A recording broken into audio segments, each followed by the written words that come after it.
इंग्लैंडर clean sweep इंग्लैंडर series clean sweep England तांको घर माटी भारत को धूड़ी चटाइला। भारतीय दल गस्त करते इंग्लैंड को किंतु इंग्लैंड नाक टेकी घूरी आसो T20 सीरीज पराजय पर बर्तमान दिनिका सीरीज खेल तथापि देखा गले भारत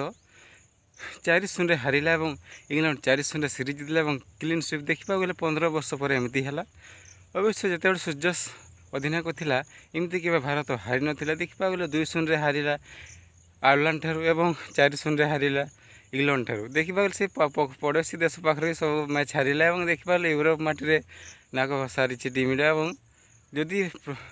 प्रथम मैचटी वर्षा बातिल हो न था मत तो लगे प्रथम मैच भी हारी था 5-0 सीरीज पराजय कर। यही 5-0 हारिबार कारण कौन गौतम गंभीर ना अधिनायक श्रेयस अय्यर से विषय आलोचना करवा। तेज चलतु जाना संपूर्ण खबर विषय। भारत और इंग्लैंड मध्य 5 मैच विशिष्ट T20 सीरीज आयोजित होता बेले गत काली देखा गले इंग्लैंडर वेस्ट इंडीज पंचम T20 मैच खेल यही मैच रे भारतीय आग भड़िया टॉस जीति प्रथम फिल्डिंग करने को निष्पत्ति नहीं श्रेयस अय्यर जतोटी कैप्टेन कला के 5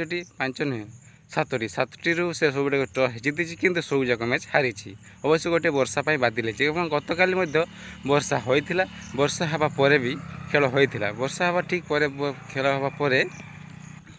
जॉस बटलर नामक 131 रन और 95 हैरी ब्रूक यार जवाब 3 विकेट हराई 257 रन कर इंग्लैंड दल यह विजय लक्ष्य पिछा कर जाए 8 विकेट विनिमय 20 ओवर बैटिंग कर 201 रन कर पाई 35 बॉल खेली 53 और 57 और 52 रन करते तिलक वर्मा 25 बॉल खेली अन्य बैटर मैंने खाली बॉल खाई पेविलियन को फेरी जाऊला। तो फ्रेंड वीडियो भल लगी लाइक करते वीडियो देखते धन्यवाद।